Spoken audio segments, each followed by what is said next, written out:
What's up, everyone? Good morning, good morning. Happy Friday. Colin, it's Friday. Can you believe it? Like this, Yeah, I know. this was one hell of a fast week. But today we're going to do something a little bit differently. I've known Colin. I've been connected with him for about, I would say, just shy of 6 months. I was actually a guest on his podcast. We talked a lot of shop. And afterwards, I was like, listen, you know something that I don't, which isn't new. A lot of people know stuff I don't know. But text messaging specifically, we hear Gary Vee talk about it. We hear Yeah. a lot of big names talk about it. So talk about that today. But Colin, who are you and what do you do? Yeah, my name's Collin Mitchell. I am the founder of Monster VoIP. So we're a nationwide unified communications provider. That's straight to the point. I was waiting. Yeah. That's what I do, right? But more personally, so I'm a 4 times founder. I'm super passionate about Monster VoIP. That's like 80% of my focus these days. And then I have 3 small kids at home. So my wife works a lot harder than I do. I have a 5, 4, and 20-month-old. So they definitely keep things interesting all of the time. Well, let's not shy away from the fact is text messaging, man. Like I get texts every single day. So why care about that as a marketing tool? Yeah, I mean, so there's some things that you need to know about text messaging. Number one, you really do need to have opt-in consent. There's some pretty strict guidelines around that. Unfortunately, not everybody is following that, right? So you need to be using a platform that is, staying within those guidelines. What I like to tell people is, your one-to-one text messaging, that stuff is fine, right? So if you're engaging with a prospect and you know that it's a mobile number, either because they told you, they filled it out on a form, or maybe they sent you a text, following up with them via text message, that sort of stuff is totally okay. But when you're, sending mass messages or to a large group of people or some sort of drip series of messaging, which we have another platform called Monster Message for that, where it has built-in auto replies and suggestive replies, and you can have one-to-many or have multiple people monitor for a text number.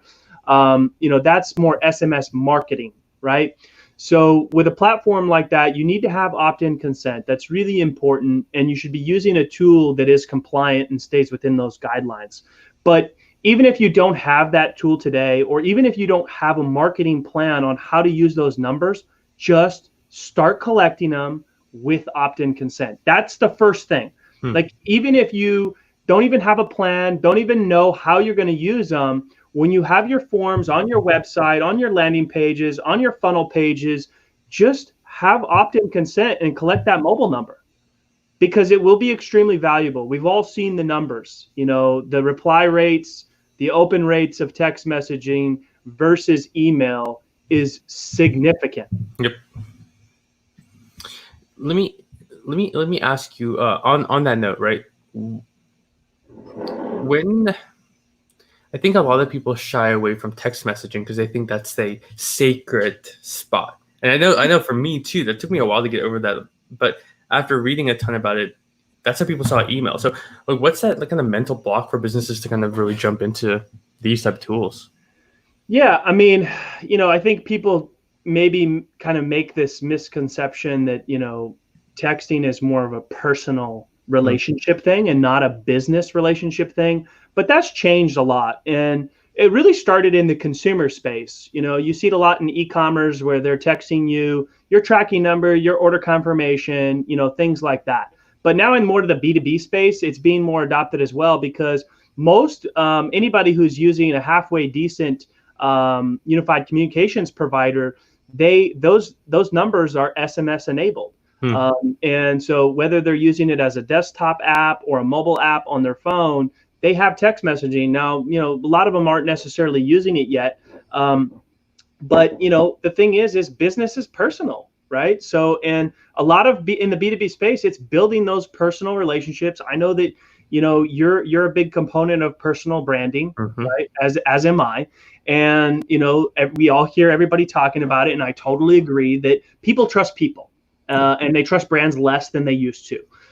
So part of building that relationship is using these other mediums that are available, like text messaging. And that really just kind of solidifies the relationship in a more personal level than just using the traditional, phone and email. Is that what got you into texting in the first place? Because I mean, like I said, this is business number 4, right? Yeah. So, I've kind of, we've been collecting the SMS numbers for a while. And, basically we have lists of different people and different personas, and we have these SMS numbers. And you got to be careful how you use them too, because you don't want to abuse them, because that will irritate people, right? So if you have that opt-in consent, you can use them for other things too, like not just for marketing. Like we use them for support, right? We also use them for our podcast, right? So when we have our podcast, we tell people, we give people a phone number where they can text questions that we can answer about our guests or topics that we've talked about. So we use it on our podcast. We use it for support, and what's nice about using it for support is it gets that end user more familiar, more comfortable with receiving messaging via SMS from you rather than just, email, which you can then use it for marketing and promotions and upsells and other opportunities. So, so for example, if you use it for support, there's platforms like ours out there that, have these built-in auto replies. So if somebody says, how do I solve XYZ issue? You already have a reply that's built in that's going to give them very tactical information on how to solve that problem. And they get used to communicating with you as a business by using that platform and that means, rather than picking up the phone or sending you an email, which makes them much more open to receiving sales promotions and upsells and notifications and updates and things like that. Is there a company that, and this is there's probably a ton of privacy stuff that you have to deal with, but is there a company that you admire what they're doing using that? Because I'm an example type of guy. Like I love seeing examples. Is there a company that you're like, damn, they're doing it right? Like business using text messaging and doing it. Okay, so there's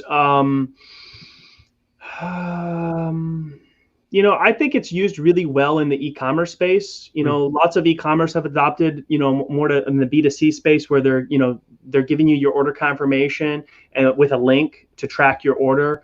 That seems really easy, because then you don't have to dig through your email, when you're looking for that information. I find it very effective there. I think people really appreciate that.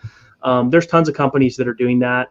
And there's tools that, build into these, Shopify and other platforms that people are using, widely for e-commerce. And then there's people who are like really abusing it.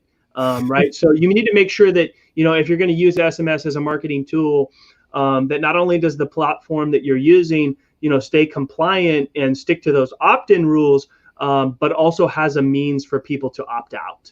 Right. So, either like our platform, has, lets them know if they reply stop, then they'll stop getting messages, and then it blacklists them, just like an email opt out. Right. So, and that you need to make sure that is, in place whenever you're choosing a platform, because there is some people that definitely abuse it. And, I've gotten messages myself where, they call me Veronica, which I don't know how they got my number. They call me Veronica. But they're always pushing some very weird promotion, and no matter what I know all the common ways to opt out, stop, not interested, no, like unsubscribe. Like I've tried all of those, and it never unsubscribes me. So on some list out there, I'm known as Veronica, and they seem to send me some very odd promotions.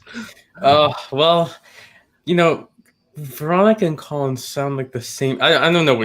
Maybe it's just me. But I want to back it up, because one of the things that stood out to me when we were talking on your podcast was the way that you're approaching relationships, which sparked my interest like no other. Before we talked in March, I think March. Yeah, I think so. Yeah. And Corona was just starting to pick up, and you were doing a lot of interesting stuff there. So I want to first kind of plug that, because I think it's a great program that you guys are doing. Yeah. Awesome. So I mean, traditionally our business model is we help people improve their communication tools, and then we typically are saving them anywhere from 30 to 50% off whatever they're paying for those tools. So that's our value proposition, right? But what I got really excited about, because I love coaching salespeople, I love building sales teams, I love seeing people, be successful in sales. And that's something I'm super passionate about. And part of, Monster VoIP's, journey we have a very good channel program. So we have lots of relationships with IT companies and managed service providers that typically recommend our product to their customers. And so somebody threw an idea out on LinkedIn, and they're like, hey, how can we help all of these sales folks that are going to be laid off now with no job, nothing to do? How can we help them? And so my reaction was like, I raised my hand. I was like, hey, we have a program and we can help them. And then got back with the team. And I was like, yeah, that program is built for companies that have leadership, that have marketing, that have sales, that have go-to-market strategy. And our product is just another item in their tool belt of things that they bring to their customers. So, that's what that program is built for. How do we build something where people that are now at home, laid off, binging on Netflix, tapping into their retirement, how do we create a program to make those people successful? I said, I don't know, but we got to figure it out, because I've already put it out there, and we've already had like 20 people reach out wanting to know more. So over like 2 weeks, we put all the video content, and we put out a online training, right? So it's totally free for anybody who wants to take it. But then we said, we're going to go further. Not only are we going to give them the training, we're giving them the tools that they need. We're going to give them weekly coaching, and we're going to help them close their first 5 deals. And in addition to that, we're going to run commissions weekly. So if they close a deal this week, they're getting paid next week. That's great. It's in the last couple of months, you've definitely seen the true colors of businesses, right? Again, when I was on your show, the thing that stood out to me as soon as I logged in was that little sign behind you, which well, it's the famous sign. Yeah, people either love it or hate it, and even if they hate it, they just say they love it anyway. So, typical, right? But I mean, it's so true. People are showing their colors more. So before I move on to content and all that, we gotta talk about the sign. Like, I brought it up. Like, I know we're gonna get a DM later when someone watches this. Like, why didn't you talk about the sign? So the sign. So, the sign, the bullshit-free zone, man. I mean, honesty is the best policy. I'm a firm believer that, even if it's something that somebody doesn't want to hear, you need to tell it to them. And we kind of live by this always be helping attitude, right? So it suits me well, it suits our culture well. And really I've got other signs around here too that are kind of the same caliber and say things like get shit done, and that's just kind of the attitude and mentality around here. That's great. It's to me, it's the small details, and as a marketer, the small details usually are the biggest things that make people stand out. So, I mean, that caught my eye. One last thing. Most people want to know where I got it, right? Ooh. So there's a really cool company, and it's called Startup Vitamins, and they have all kinds of really cool posters with stuff like that, or maybe something else that might, suit your flavor a little bit more than maybe what I like. I love it. As I grab this, so let's, there's so many topics that we can talk about, but I like talking about content marketing. I like talking about contextualizing messaging. We talked about using that for text, but you've done it really well on LinkedIn too. I continuously see the interviews that you've done for your podcast. What got you thinking about using podcasting as a medium? It's been an interesting journey. So I think I started the podcast like literally right in March, like the first week of March. And so when I first started it, as a busy father and entrepreneur, I was like, I think maybe I can handle maybe 2 episodes a month. Right. And so, we did the first couple episodes, and then I was like, wow, this is really great for a lot of reasons. So number one, I get to build really great relationships with some pretty awesome people. Right. That's been the biggest value for me. I'm a firm believer that your net worth is based on your network, right? Mm-hmm. So your net worth equals your network, right? People say that. And so building relationships with these really phenomenal people has been fantastic. and it's really fully automated, right? So my biggest concern was like, I got to get guests constantly. There's editing involved. There's all kinds of things, the nitty gritty, kind of the shit shoveling of having a podcast, right? Which I didn't want to have to do. So I have somebody who does all of that for me. They do a great job. And all I have to do is have, 20, 30-minute conversations with awesome people, about 5 to 6 times a week. And we've been dropping an episode every day. That's so great. And it really helps build your brand. Obviously, that's number one. You have great social media content on a consistent basis. I mean, I've got so much content.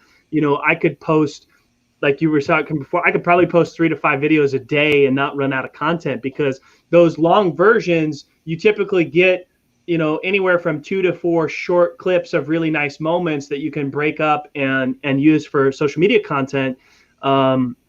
So there's that, right? And then just building the relationships, building relationships with awesome people is really, and then we also have started a community too. So we're like, hey, we've got all of these great people. So everybody who comes on the show, we have a LinkedIn group now, because they're all awesome people. They should know each other. They can support each other. They can network with each other. Maybe they do business together. I don't know. But I just really felt that we needed to get all of these people together in one place to support each other and make sure that they at least know each other and have the opportunity to work together if they wanted to. And again, it goes back to the sign. It goes back to just the way of, if you help people, great things happen. Like it's not a hard concept. I think we like to overcomplicate things as business owners and marketers and people in general. Mm-hmm. It really can be that simple. It can be. Yeah. So people are listening. They're saying, okay, cool. We love the whole, text messaging mindset. We can do a lot more content. We know that it's good to be nice. What's one last thing that you wouldn't leave people with? What's that little nugget? Yeah, a little nugget. I mean, I guess if we just kind of focus on text messaging, SMS, right? So SMS messages, you're getting 90+% open rates on those. So even if you don't have a platform today, even if you don't know how you're going to use them, you don't have the know-how to effectively use it, just start collecting the numbers. Just start collecting the mobile numbers, put them on your web forms, put them on your landing pages. Make sure they're opting in by default. It's really easy to do. There's tools out there. You have your form. It's it's by default checked that they're opting in to receive communication from you, and just collect those. And maybe you create a Zap where it sends it to a Google Sheet, and then before you know it, maybe you have 50, 100 numbers, and then you can put a plan together. And with the copy is much easier with text messaging than it is email. Because it's shorter form. It's straight to the point. It's no bullshit messaging. That's awesome. And I'll be honest. I think I have been so like, oh, I'm a fan of text messaging, but I just haven't put in the time. I'm looking at the website. I mean, your pricing isn't bad. Again, this is I probably have to look a little bit more under the sheets, but I mean, I've seen prices for per minute, per message, per message. I mean, they add up. They frankly add up. It does quickly. Yeah, our pricing is really affordable. So it's $10 per number and $10 per user per month, and basically for every $10 you get 1,000 messages. So basically, if you were one number, one user person, it's $20 and you get 2,000 messages a month. It's great. Yeah. Well, we got to talk after this because I've been meaning to set up this thing. We got to set it up today because I'm just gonna put it out there, like text to marketer, where I literally want people just to text me because your next live show is gonna have a text number. There we go. All right, guys, this is listen. Like I like when people call me out, so I need a number. We'll talk after because I want to get that set up. Cool. Any last plugs or anything we can? No, man. Thanks for having me. Appreciate it. Of course. Well, and again, make sure I dropped a ton of links. The only one you can totally ignore is the Star Vitamin one. But make sure to follow Collin. Like he's up to some really cool things. So I'll drop the podcast in because I couldn't find that as you were talking, but we'll get that done. Yeah. It's monstervoip.com/podcast. Awesome. I'll grab that. Collin, thank you so much for being on. All right. Thanks. Appreciate it. Yeah, of course. 3, 2, Collin.